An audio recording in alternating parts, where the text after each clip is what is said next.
Welcome, my friend, to this serene hour when we gently turn the forgotten pages of time. Tonight, our journey leads us through one of the most intimate transformations in human experience. How we used to sleep when the night was still the demon's. Territory and sleep itself was a daily negotiation with the divine and the unknown. Whether you're unwinding after a long day, wrapped in soft sheets, or simply seeking a contemplative pause before surrendering to the arms of Morpheus, I'm grateful to have you with me on this walk through the past. I'd love to know where you're listening from. What city, what country, what time of day or night as you press play. Are you in your comfortable bed with fluffy pillows and climate control? Or maybe on the couch with a cozy throw? It always fascinates me how stories connect strangers across time and space, especially when we're speaking about something as universal as closing our eyes and trusting we'll wake up.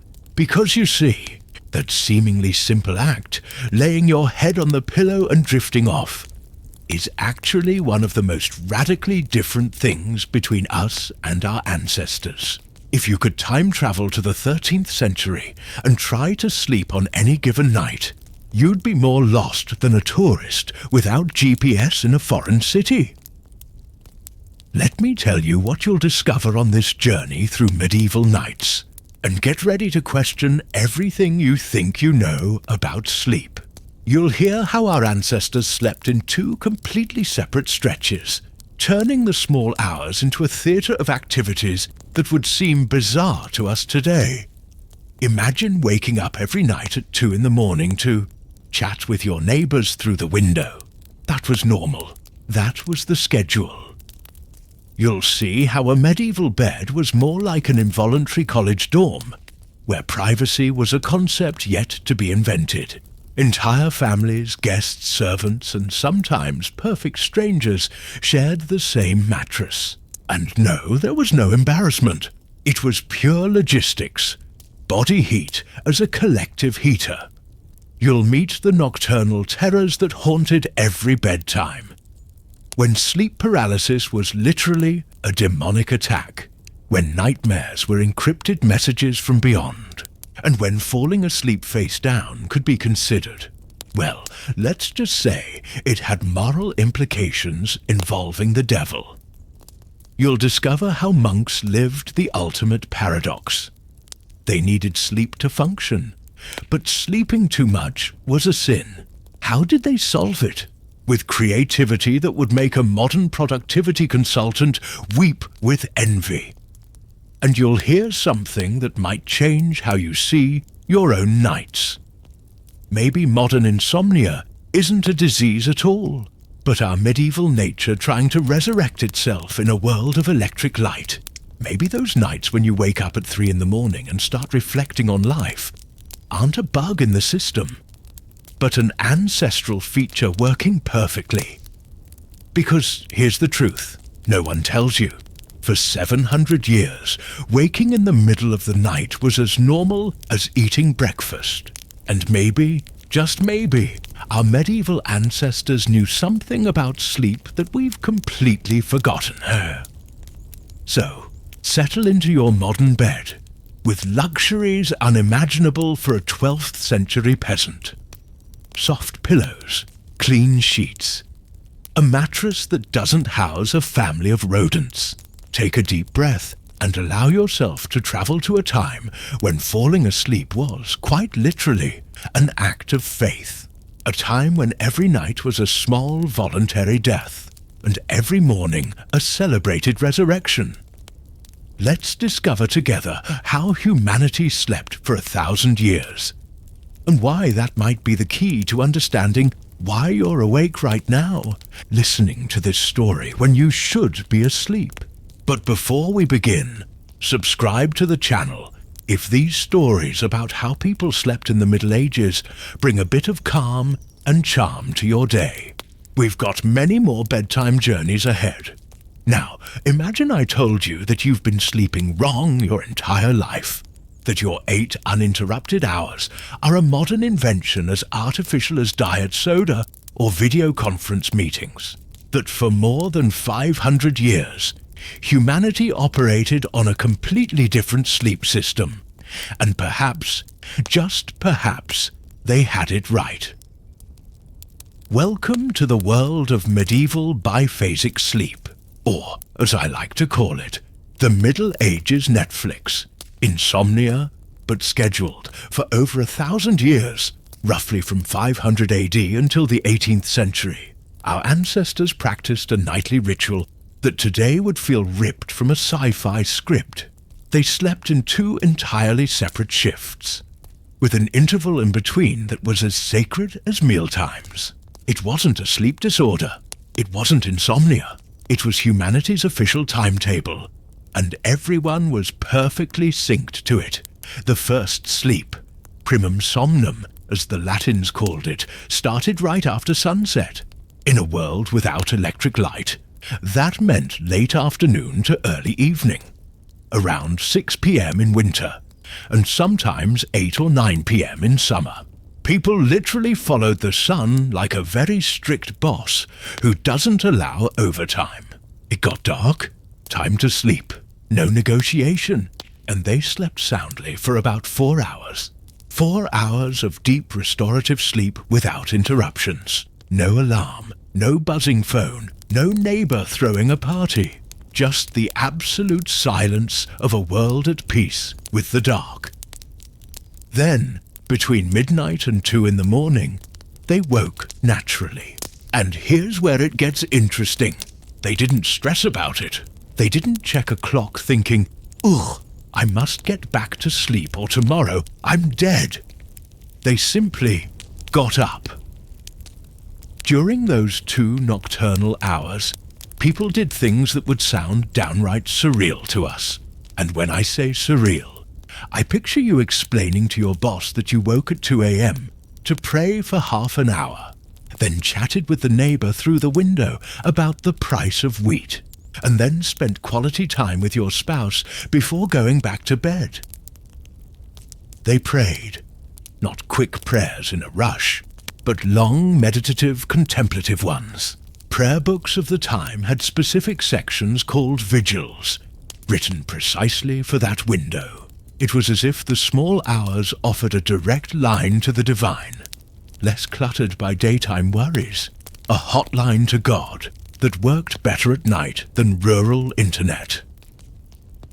They reflected on the day that had passed, planned the day to come, and did small household tasks impossible during daylight. Women sewed by candlelight, men sharpened tools, babies were nursed with calmer attention. It was humanity's hour of introspection, a mandatory pause in the middle of darkness. And yes, it was also considered the ideal time for marital intimacy. Medical manuals of the era, and there were many, because medieval people were surprisingly scientific about these matters, were very specific. That second stretch of the night was seen as the moment when bodily humours, those fluids believed to regulate health, were most balanced, when the body had recovered from the day's labours but wasn't yet bracing for the next. It was medieval prime time, but for purposes very different from TV programming. A 15th century physician wrote that after the first sleep, the body is warm and moist, ideal for generation. Another manual advised couples struggling to conceive to await the night's vigil, when the vital spirits are best tuned. Neighbours chatted through their windows, and that wasn't rude. It was part of social life. Imagine a medieval social network at 2 a.m., except instead of scrolling, you actually talked to real people about real things. "How's your harvest, John? Mary, did you hear about the miller's son's wedding?" Mothers nursed babies more peacefully, unhurried by daytime demands. Children woken by nightmares were soothed with greater patience. It was the moment when humanity's tempo slowed, yet awareness remained awake. Writers wrote. Many medieval works explicitly mention having been composed during the night watch. The French poet Guillaume de Guilville wrote his famous pilgrimage of human life precisely in these hours, saying that night brings clarity, the day obscures with its distractions. Scholars read by candlelight, monks copied manuscripts, artisans planned the next day's work. It was as if humanity had discovered a secret time slot, a moment when the world grew quieter, and thus more hospitable to deep thought. After that 2-hour interval called the vigil, watching time, or simply the watching, came the second, sleep, another 4 hours of rest till dawn, and everyone woke refreshed, as if they'd completed the most natural cycle in the world, because, well, they had. Historian Roger E. Kirch of Virginia Tech spent 16 years researching this pattern and found more than 500 references to biphasic sleep in historical documents. These weren't isolated cases. It was the norm. It's how humanity naturally slept when artificial light didn't interfere with circadian rhythms. And here's the plot twist that might reframe your own sleepless nights. Modern studies show that when people spend weeks without artificial light, they naturally revert to this biphasic pattern, like an ancestral software that was never uninstalled, just put on standby. Maybe those nights when you wake at 3 a.m. and start pondering life aren't a problem.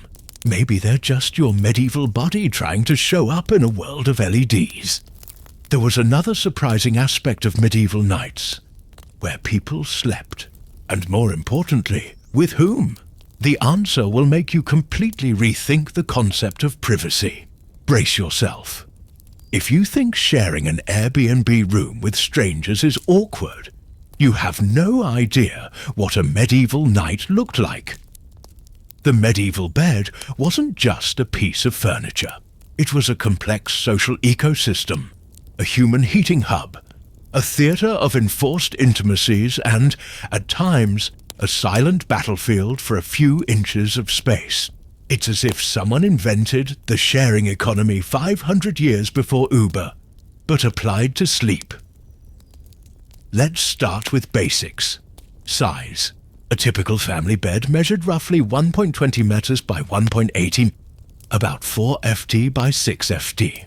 In modern terms, that's around a small double. Now imagine squeezing into that bed a father, mother, 3 small children, perhaps a grandparent, a passing guest, and depending on the situation, a servant or two. It was a nightly game of human Tetris, and there was no embarrassment about it. It was pure logistics, survival economics. In a medieval winter, when temperatures could plunge to 20°, 4 degrees, and the only heat came from a hearth barely warming the main room, collective body heat wasn't a luxury. It was life or death. Every extra person in the bed was like adding more BTUs to the home heating system. Here's the detail that will make you love your own bed. There was no concept of my side. People literally slept stacked, arranged like carefully packed logs for maximum thermal efficiency. The most common layout was what historians call a layered arrangement. Elders in the center, the warmest spot, small children tucked between adults, so they wouldn't fall, and the younger, hardier ones at the edges. Thomas Tusser, a 16th century agricultural writer, gave specific nighttime instructions. The master and mistress in the middle, children at the sides, the servant at the feet if the cold be great, and the guest where he fit, but ever with feet toward the door for readiest egress in sudden need. Sudden need? What kind of need? We'll get there. The mattress itself was its own adventure. Forget memory foam and pocket springs. We're talking a canvas sack stuffed with straw, feathers if you were lucky, or on truly rough days, dry leaves and moss. The straw was changed. Well, let's say changing the straw was more of a seasonal aspiration than a regular routine. of 1372 inventory from a middle-class English merchant's home describes a mattress of straw, with some rags for softness, covered with linen that once was white. That once was white is a medieval documentary kindness. In practice, it meant a colour somewhere between suspicious beige and hopeful brown. Pillows? A luxury for nobles. Most people rested their heads on small cloth sacks stuffed with whatever was available. Goose feathers for the rich, straw for the middling and for the poor. A creative mix that might include old rags, human hair, don't ask, and sometimes even sawdust. There's a fascinating 1398 testament by Margaret de Brotherton, an English noblewoman, listing 6 pillows of swan's down, 4 of goose down, 2 of fine wool, and 1 for emergency, stuffed with the hair of consecrated virgins. Apparently, nuns' hair was premium comfort. The Middle Ages had their own ideas of luxury. Now, about bed-sharing etiquette. Because yes, there were rules. Conduct manuals of the time. There were plenty. Medieval people were obsessed with protocol. Contained entire sections on proper nighttime behaviour. The Livre de Bonnes Mœurs, Book of Good Manners, from 1393 states, "When thou sharest the bed with strangers, keep thine hands upon thy breast, thy feet together, and thy breath low. Turn not overmuch, for it disturbs another's rest. If thou must cough or sneeze, cover thy mouth, and turn thee to the wall." There was even snoring protocol. If thy bedfellow snoreth loud, touch his shoulder gentle. If that suffice not, whisper a prayer into his ear, for perchance he is visited by restless spirits.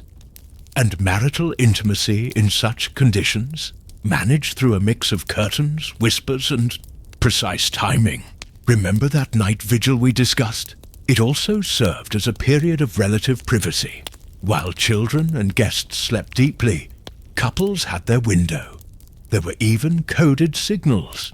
Theologian Jean Gerson, 15th C, wrote about the silent codes of the marriage bed. 3 taps on the partner's foot meant, "Now is the time." Turning to face, the wall meant not tonight, and a hand placed on the spouse's shoulder meant, "Let us await the second sleep." Think of it as a medieval Morse code for coordinating intimacy in public space bed. Curtains weren't decoration, they were medieval privacy tech. A bed with full curtains was a room within a room. Thick wool or heavy linen created a visual and acoustic barrier. The medieval equivalent of noise-cancelling headphones. Thomas More, in Utopia, 1516, described ideal beds as encompassed with curtains of dyed wool, making a small private world within the shared world. It was a fantasy, but one rooted in what the privileged already enjoyed. One more detail that will make you rethink your orthopedic mattress. Many people slept seated or semi-reclined, not for aesthetics, but for medicine. Medieval physicians believed sleeping fully flat could cause malign humours to gather in the chest, leading to sudden death. Doctors recommended a 30 but a 45-degree angle, propped by bolsters or leaning against a wall. Beds were often built wedge-shaped, higher at the headboard. Try explaining that to a modern chiropractor. "Doctor, my back issues started 7 centuries ago, when my ancestors thought lying flat could kill them." Sleep posture also had moral implications.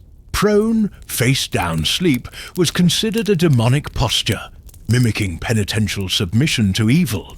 Right-side sleeping was preferable to the left, because the heart was closer to heaven.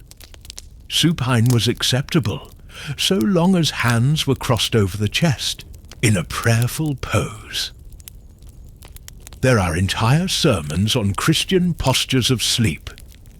14th century priest John Bromyard preached, "As Christ reposed in the tomb in form of cross, so should the Christian rest, with arms upon the breast and feet together, showing that even in sleep he remaineth in communion with the Saviour.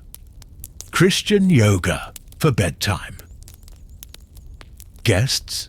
Medieval hospitality required families to offer beds to travellers, pilgrims, merchants, whoever showed up at night. There were no hotels in the modern sense, only the kindness of strangers sharing their beds. Problem was, guest covered a lot of ground.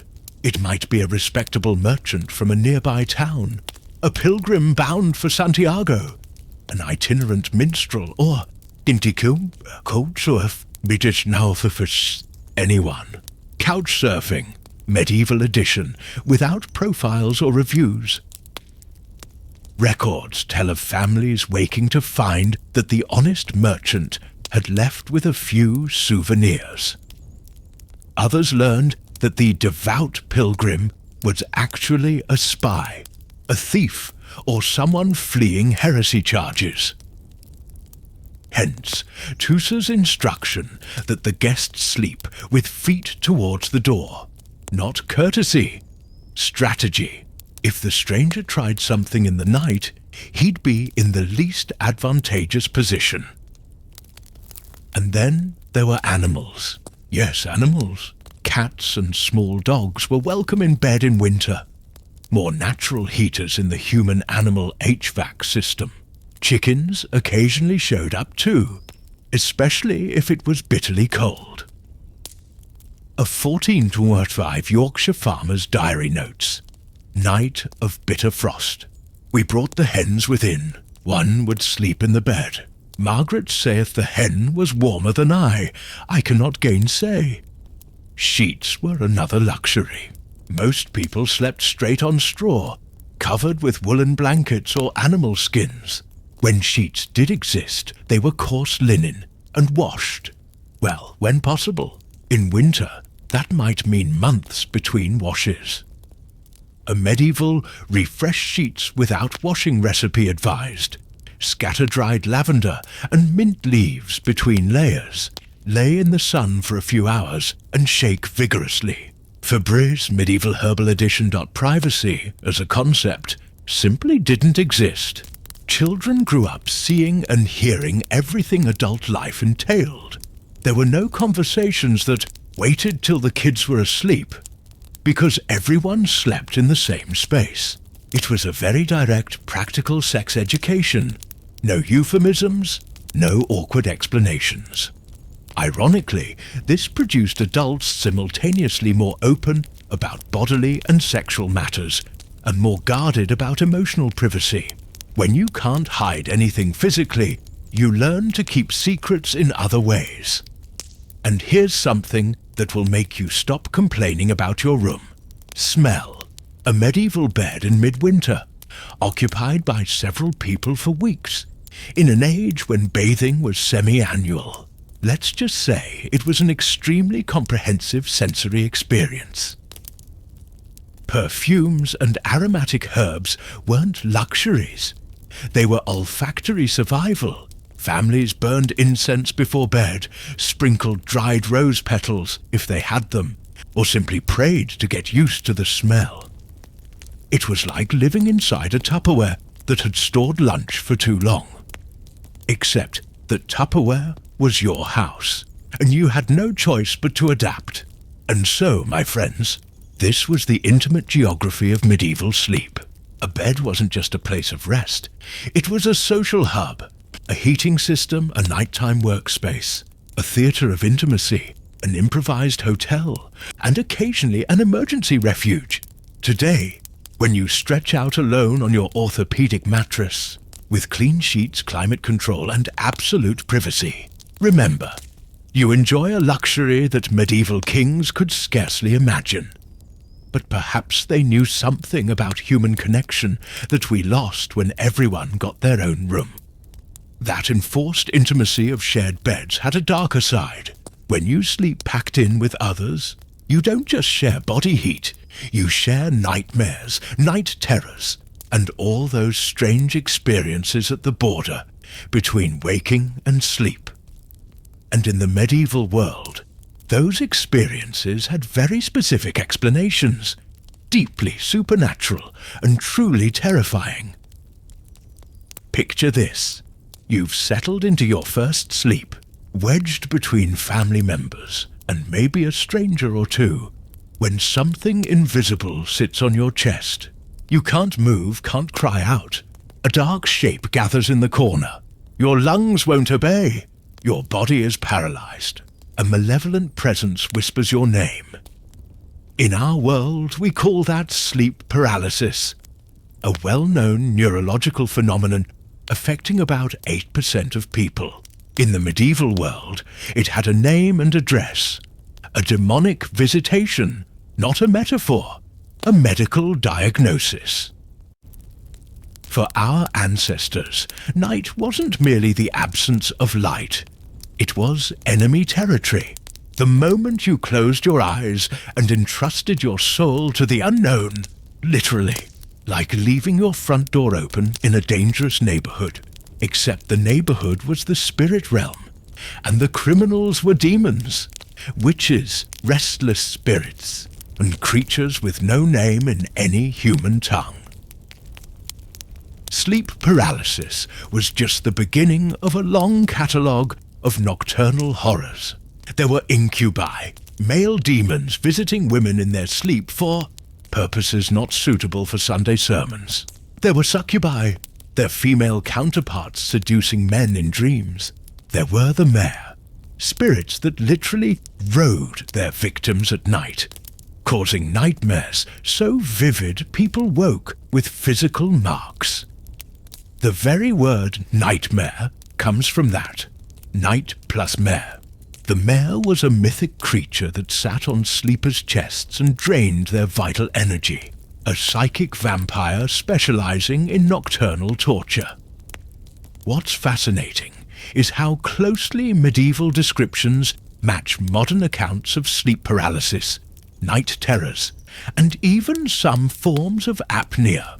Medieval people were describing real phenomena, filtered through their cosmology. Thomas Aquinas, the 13th century theologian, wrote entire treatises on nocturnal demons.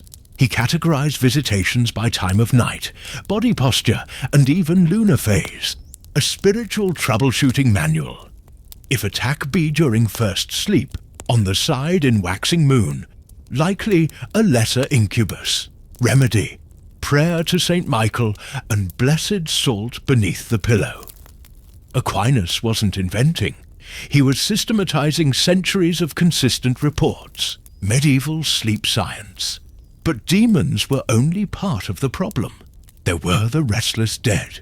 The Middle Ages kept much closer company with death than we do.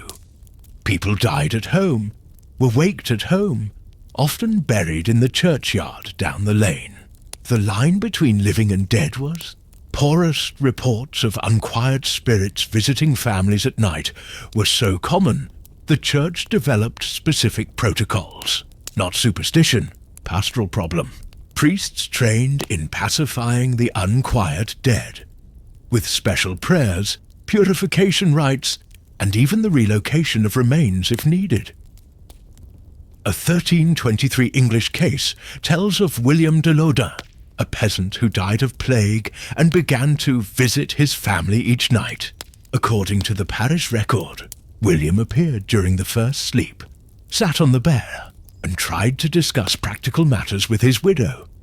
Unpaid debts, pending harvests, neighbour disputes, terrifying not for malice, but for the bureaucratic persistence of a dead man who couldn't accept that he no longer handled earthly tasks, like getting a collections call from beyond. The solution? The priest organized a final farewell ceremony, allowing the family one last conversation to resolve pending matters, followed by rites to close communication between worlds. The visitation ceased immediately, says the record. Medieval grief therapy, with an official supernatural component. And then there were witches. The nocturnal witch wasn't the folk-tale crone in a pointy hat. She was a neighbour, someone with whom you had daytime conflicts, who could ride you at night. Ride was literal. Witches were thought to project themselves spiritually and mount their sleeping victims, draining energy, causing nightmares, or simply terrifying them for revenge. Cyberbullying, Medieval Astral Edition. Inquisition manuals included sections on identifying witch attacks during sleep. Symptoms: waking with chest pressure, vivid dreams of familiar people in threatening contexts, unexplained marks on the body, and curiously, hair tangled in unnatural knots. That last symptom is intriguing, because we now know hair can become badly tangled during extreme night terrors when the sleeper thrashes. Medieval observers were noting real physical evidence, assigning supernatural causes. But perhaps the most terrifying of all medieval night fears was far more real than demons or witches: fire. When your only nighttime light is candles, torches, or a hearth, fires were the nightmare that kept everyone alert. Houses of wood and thatch turned a toppled candle, a stray spark, or poorly banked embers into hell in minutes. In the absolute darkness of a medieval night, with no streetlights or alarms, you could sleep soundly while a fire started downstairs, next door, or in the barn. By the time you woke, it might be too late. So many families assigned watch shifts, not only for prayer, but for basic safety. During those 2 hours between sleeps, someone was up, moving through the house, checking the hearth, listening for suspicious sounds. A human alarm system scaled across the community. 14th century London records show fire watch officials, people paid to patrol the streets at night, carrying bells to ring in emergencies. A medieval fire brigade focused on prevention and early warning. A 1348 document outlines night watch instructions. Walk in silence, observe smoke or unnatural glow, hearken to movements where silence should rule. If danger be seen, ring thrice short, twice long. If fire, cry fire and rouse. If thieves, cry thieves and arm. If unknown, cry danger, and let others judge. An emergency code, medieval style, passed down by watchers pacing dark streets to guard vulnerable communities. Night thieves posed another real threat, not organized criminals as we imagine, but desperate, hungry people exploiting the absolute dark to slip into homes for food, clothing, anything tradable. Crimes of opportunity multiplied by the impossibility of illumination. Often, the thieves knew their victims. In tight-knit communities, break-ins were acts of desperation by neighbors you saw at church, like discovering your co-worker stole your bike. Hence the locks, bars, and layered security on medieval doors. Not paranoia, statistics. Families rigged bells to strings on windows, scattered noisy objects by entryways, and trained dogs to bark specifically at human movement. Not every sound, counterproductive in a world of night animals. A handcrafted, community-based home security system back to supernatural terrors, because those haunted the medieval psyche most.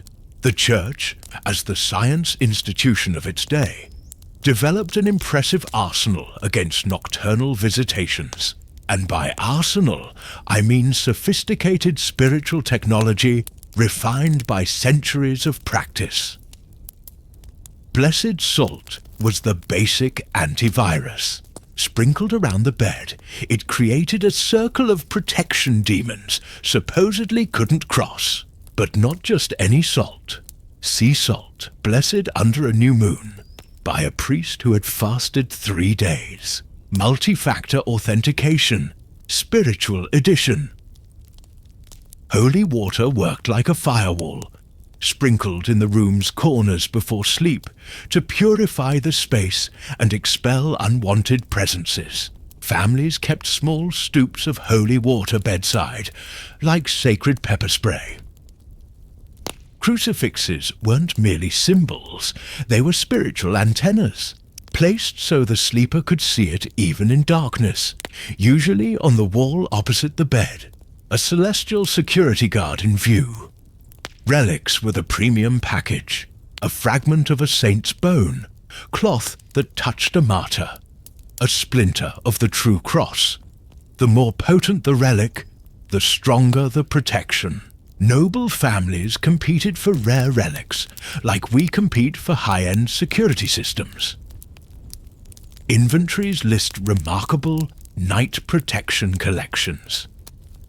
A 1389 Canterbury widow bequeaths, "To my daughter, Elizabeth, the tooth of St. Brinstan against incubi, the nail of St. Dunstan against nightmares, the hair of the Virgin Mary against sudden death in sleep, and the little finger bone of St. Thomas, general warding against all wicked visitations." A family security system, medieval, heirloom edition. The most interesting protections were behavioral. The Church taught how to fall asleep in a state of grace. Body positions, specific prayers, even proper thoughts, to ensure that if something happened during sleep, the soul remained protected. Recommended posture. Right side, hands crossed over the chest, feet together, face turned east toward Jerusalem. A defensive spiritual position before dozing off. Prayers matched the hour, before first sleep. Prayer of protection against visitations. During the vigil, prayer of purification of the sacred space. Before second sleep, prayer of trustful surrender. And the thoughts? One should drift off contemplating scenes from Christ's life, preferably victories over evil. Essentially, guided Christian meditation designed to fortify the mind against nocturnal terrors. Devotional manuals gave detailed instructions. As sleep approacheth, envision Christ casting demons from the temple. Hold this image till consciousness depart. If waking in fear at night, envision Christ walking upon the waters, showing dominion over natural and supernatural forces. Medieval visualization techniques, psychological protection against night fear. Did it work? Considering these practices were refined over centuries and passed through generations, they surely had practical effects. Perhaps not against literal demons, but certainly against nighttime anxiety, creating a sense of control over frightening experiences. Applied psychology, medieval style, dressed in theology, functioning as stress management. Today, when you turn out the light and lie down, protected by modern security, streetlights, instant communication, and scientific knowledge about sleep disorders.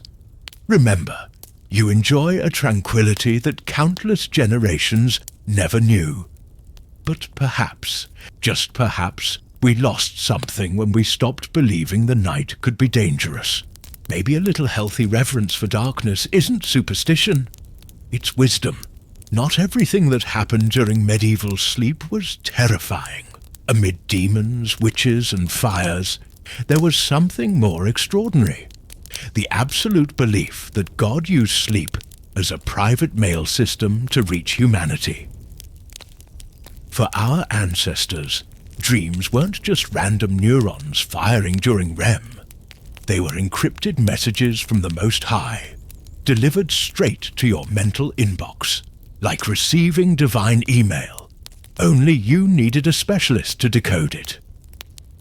Here's the fascinating part.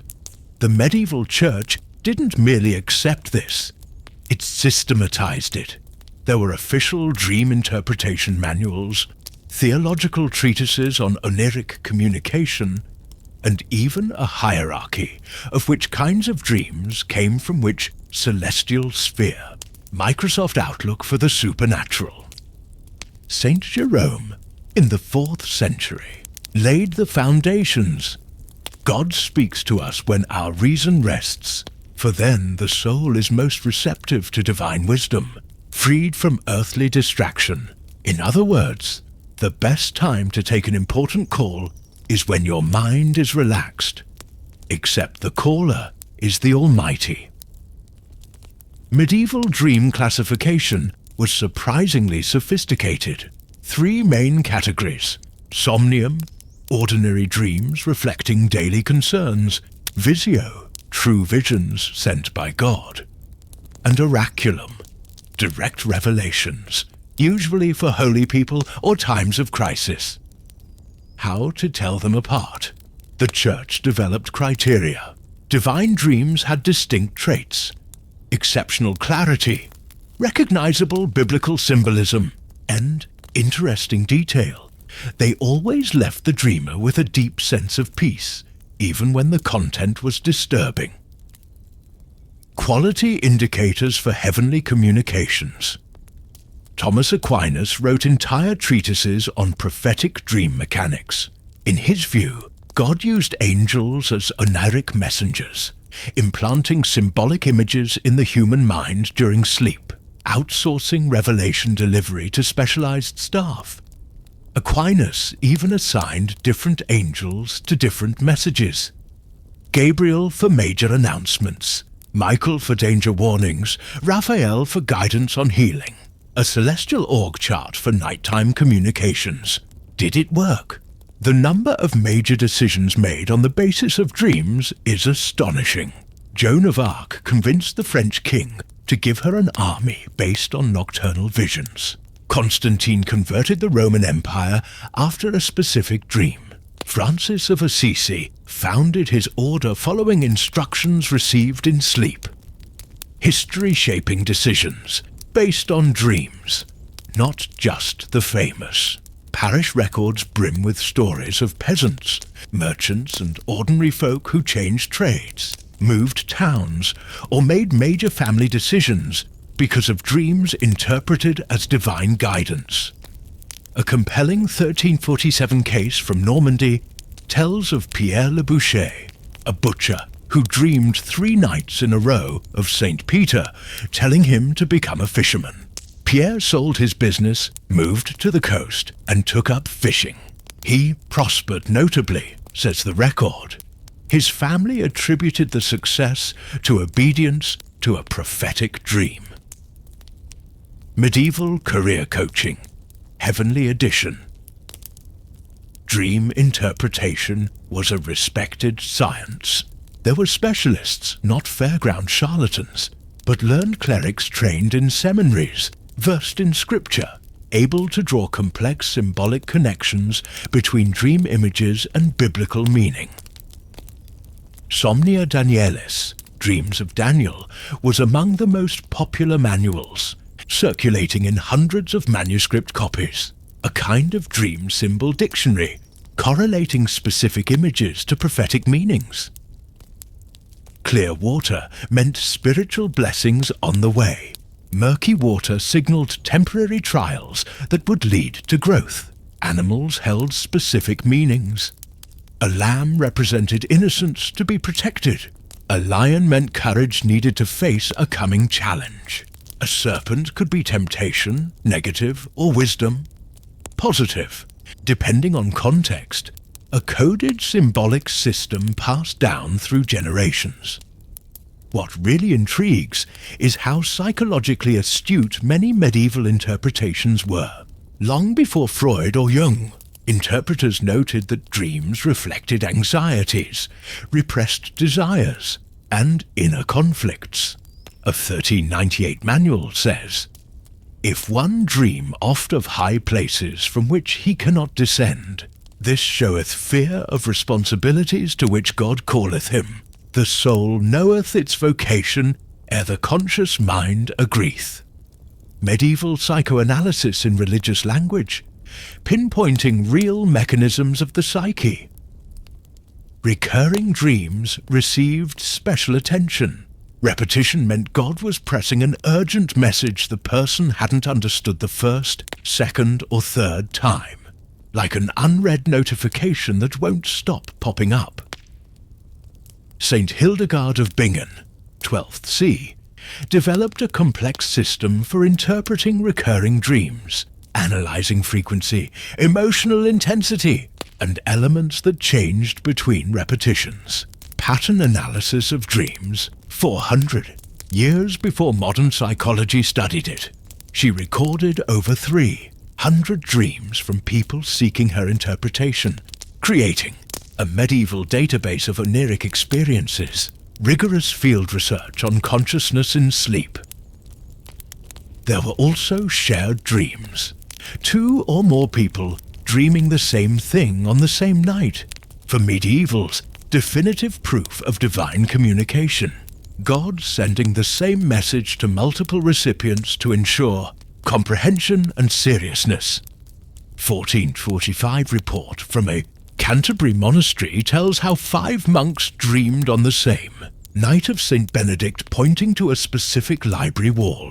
Investigation uncovered rare manuscripts hidden in a cavity. Celestial Google Drive with shared file location. Premonitory dreams formed a special category, not just spiritual matters, but concrete information about future events. Many reports include verifiable specifics.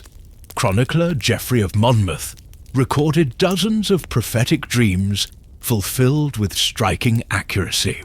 A York merchant dreamed of a specific flood 3 months before it happened, including which streets would be worst hit. A London mother dreamed of a fire in a particular house on her street, warned neighbours, and the blaze occurred exactly as dreamt 2 weeks later. Coincidence? Perhaps, but the frequency suggests something intriguing at the intersection of sleep, intuition, and pattern perception. The Church established protocols to verify prophetic dreams. No credulous acceptance. Witnesses interviewed, details compared with Scripture. The dreamer's moral character assessed. Medieval peer review of mystical experiences. Aquinas' criteria. True divine visions ever promote virtue, contradict not the Church's teaching, include elements unknowable by natural means, and leave the soul in lasting peace, though content be disquieting. Scientific method applied to mystical validation. Here's a thought that might make you revisit last week's strange dream. The medieval Church kept detailed records of dreams deemed prophetic and later fulfilled. Accuracy statistics for divine nocturnal mail. Historian Stephen Kruger analyzed over 200 such cases, 1200–1400.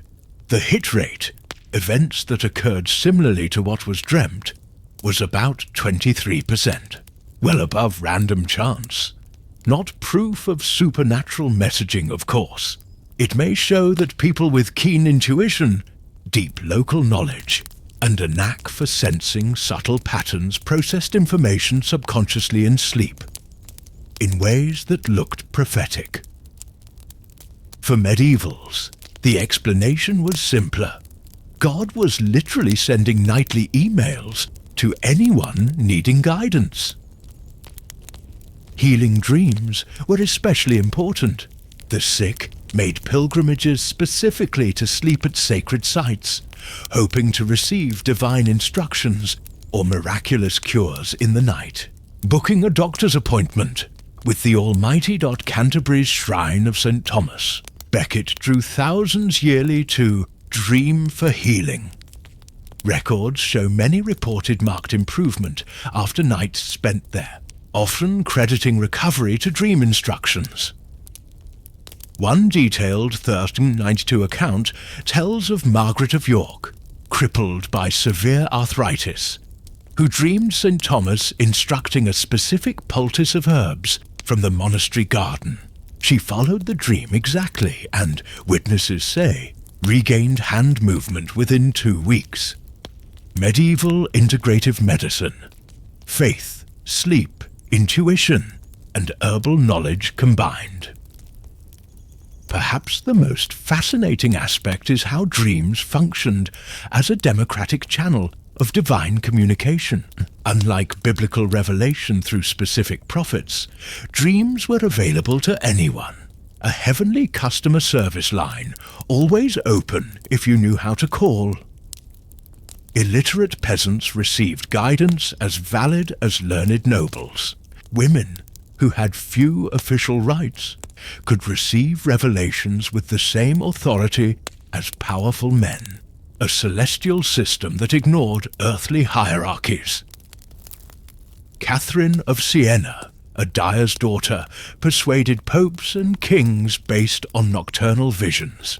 Joan of Arc, an illiterate peasant girl, changed the course of the 100 Years' War by obeying dreams.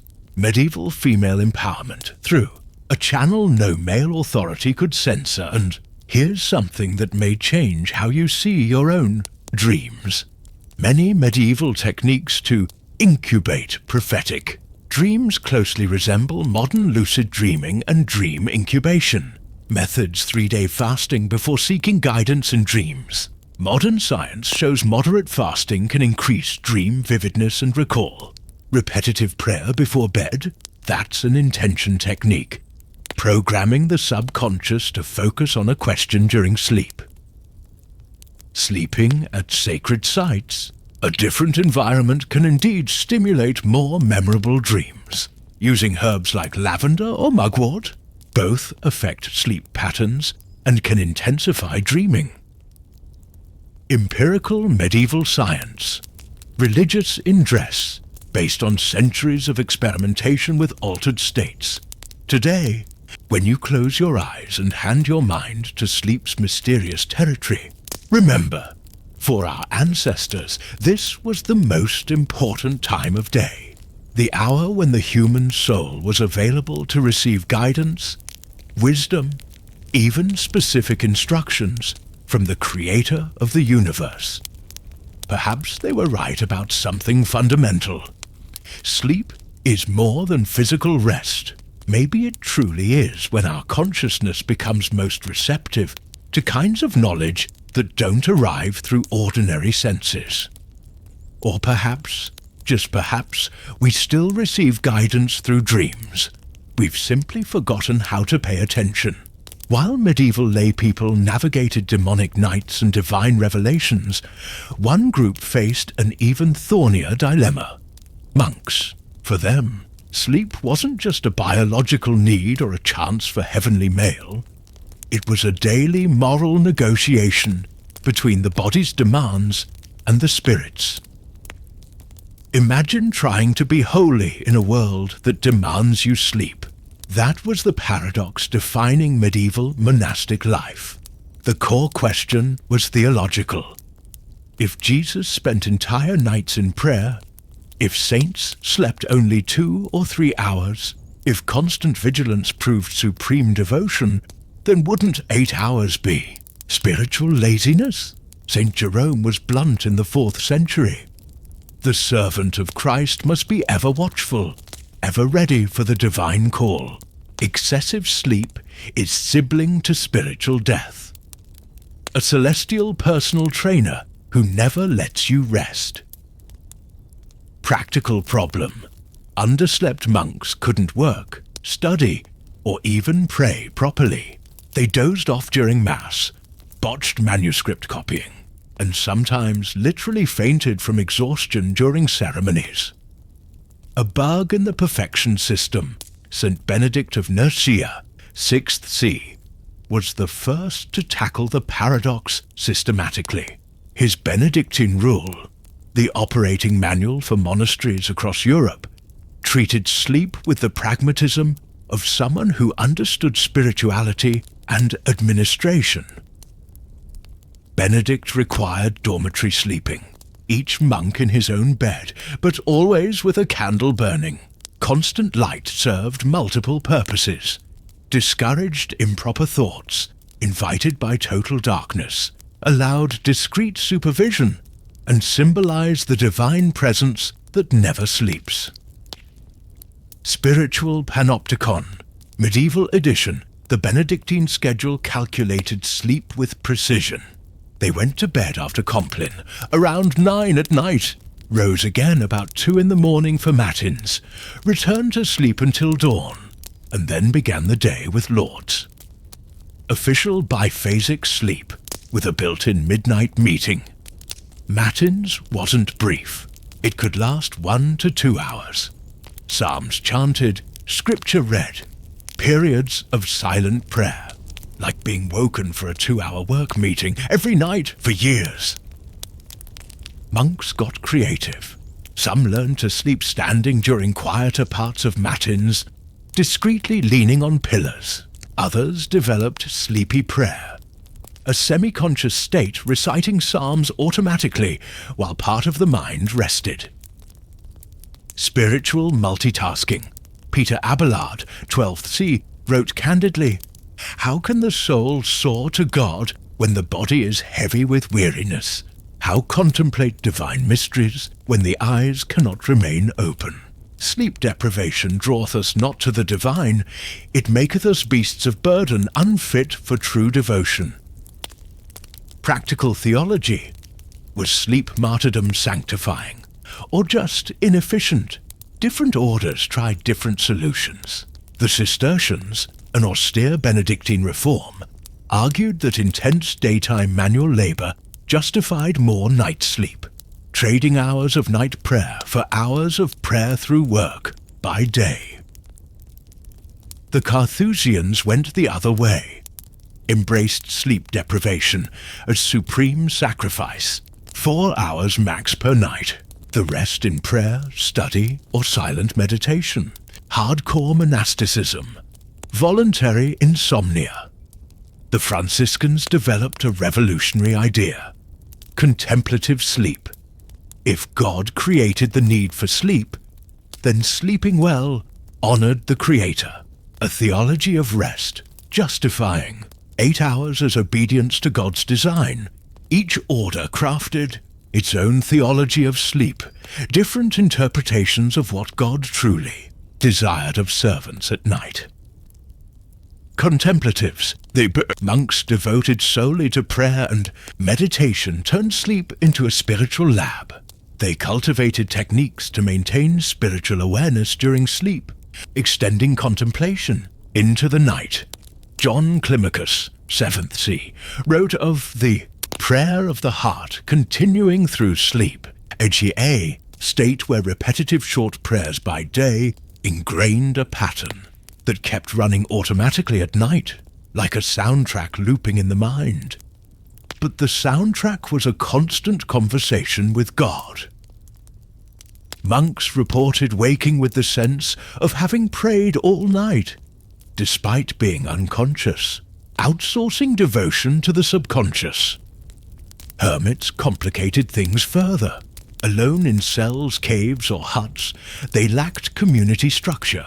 Sleep became a solitary negotiation. No supervision, no external guardrails. St. Paul of Thebes, the first Christian hermit, supposedly slept only 2 hours, always seated, supported by a staff that fell when he relaxed too much. A natural alarm ensuring minimal sleep and preventing deep slumber. Others developed rotating vigils, dividing the night into prayer, meditation, manual work, and brief naps. A one-person shift schedule, spiritual factory model. Surprisingly, many of these monks lived long, productive lives. Benedict died at 67, impressive for the 6th century. Francis reached 45, decent longevity for someone sleeping 4 hours and constantly fasting. Either they discovered sleep efficiency we've lost, or they exaggerated their deprivation. The truth likely lies between. More candid records, private letters and diaries, suggest most slept more than officially admitted. Inflated hours, spiritual timekeeping. We even find special sleep licenses for the sick, elderly or overworked. Abbots could formally authorize extra sleep for monks needing recovery, as sleep doctors, note issued by spiritual authority. Then there were the sleep miracles, accounts of saints functioning perfectly on minimal sleep weren't just hagiographic. PR. They tie into phenomena modern science is beginning to understand. People in deep meditative states can enter rest modes more efficient than ordinary sleep. Prolonged meditation can produce brainwaves similar to deep sleep, enabling neural recovery while awake. Natural rest, optimization, discovered through spiritual experimentation centuries before neuroscience Aquinas proposed intellectual sleep versus bodily sleep. The mind could rest through divine contemplation more efficiently than by physical sleep, meditation as premium sleep for the brain.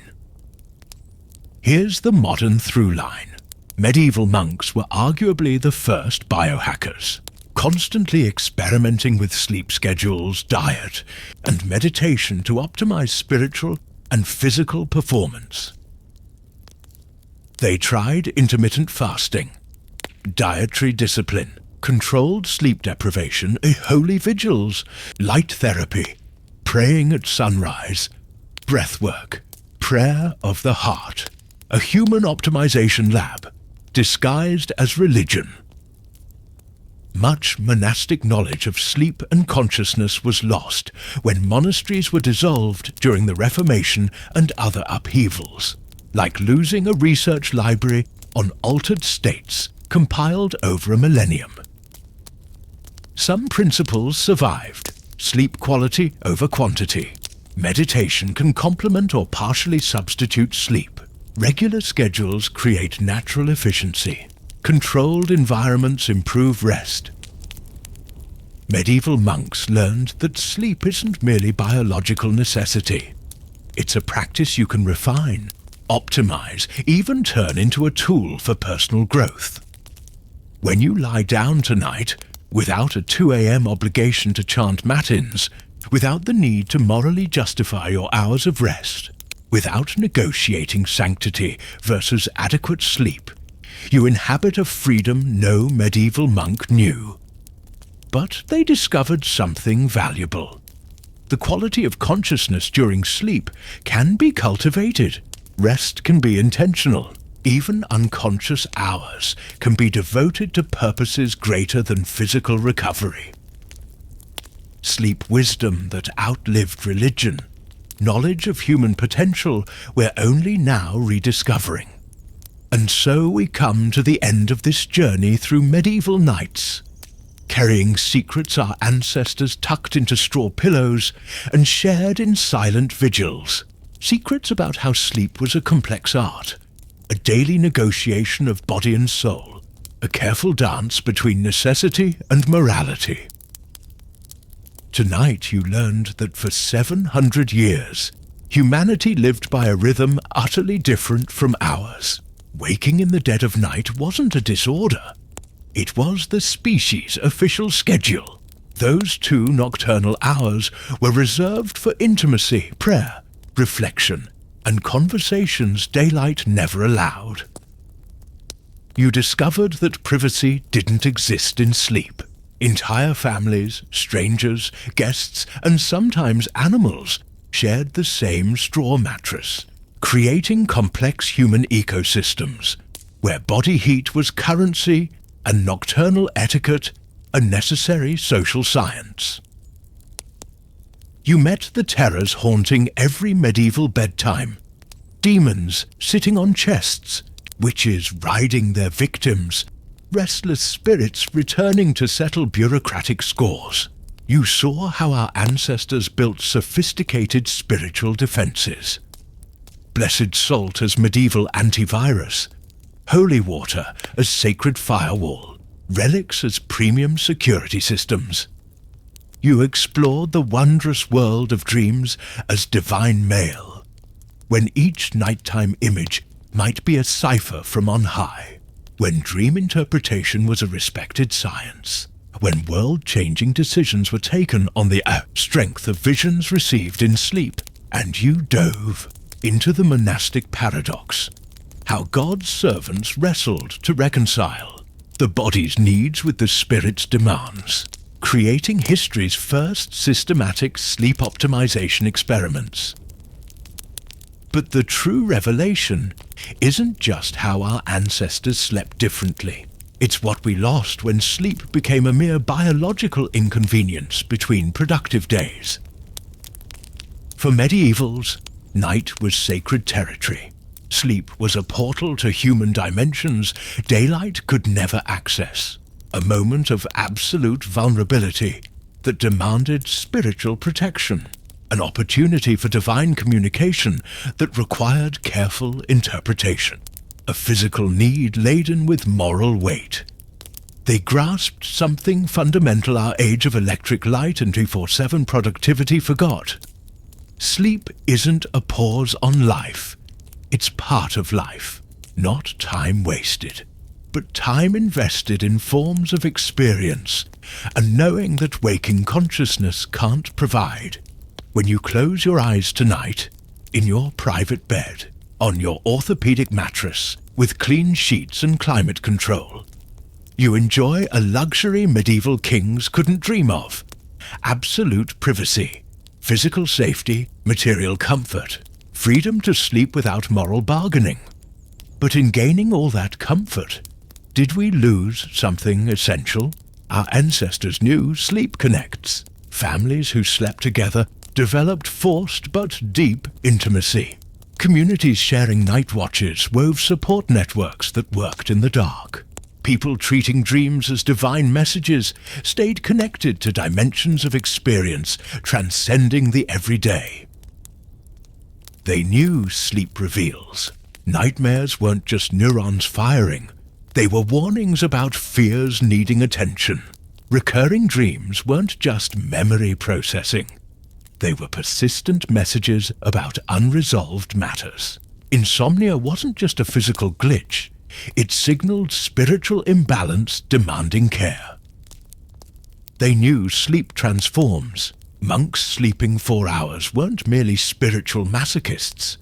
They were experimenters discovering that awareness can be cultivated even in unconsciousness. Hermits with rotating vigils weren't simply religious insomniacs. They were pioneers at the frontier between sleep and meditation. They knew sleep protects not just the body that needs rest, but the soul that needs refuge. Elaborate protections against night terrors weren't mere superstition. They were an acknowledgement that sleep's vulnerability deserves special care. Our scientific age explains sleep's mechanisms with precision medievals never imagined. REM cycles, delta waves, memory consolidation, neural cleansing. We've built sleep meds, monitoring devices, therapies for disorders.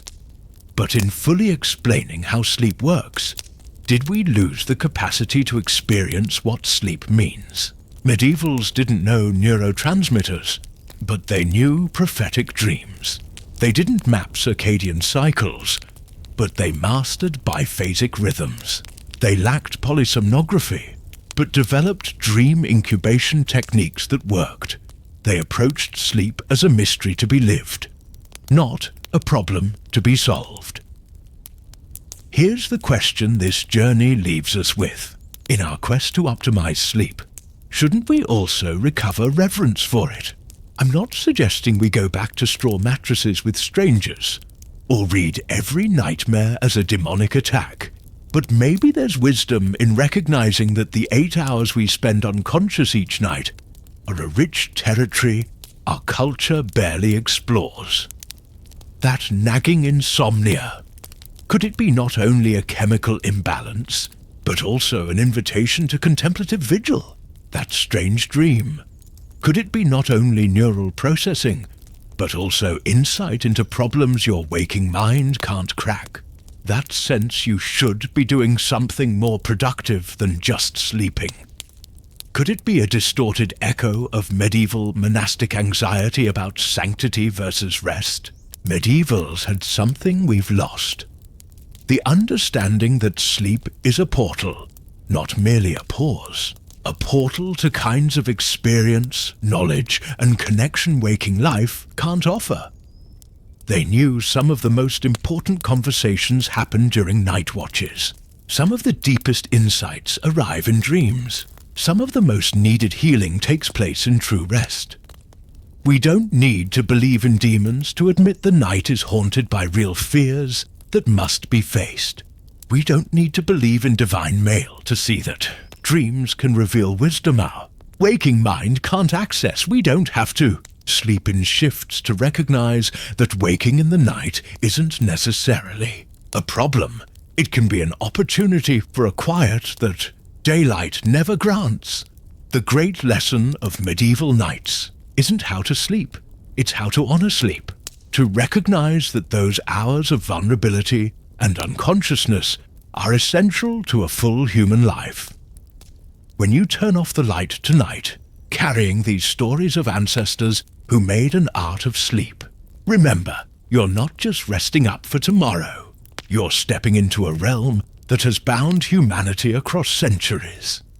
A space where kings and peasants, saints and sinners, sages and fools found refuge, revelation, and renewal. You're taking part in a ritual older than civilization. The daily act of absolute trust, closing our eyes, surrendering consciousness to the unknown, hoping to awaken transformed by experiences we neither control nor fully understand. That's what medievals knew, and what their nocturnal wisdom can teach us.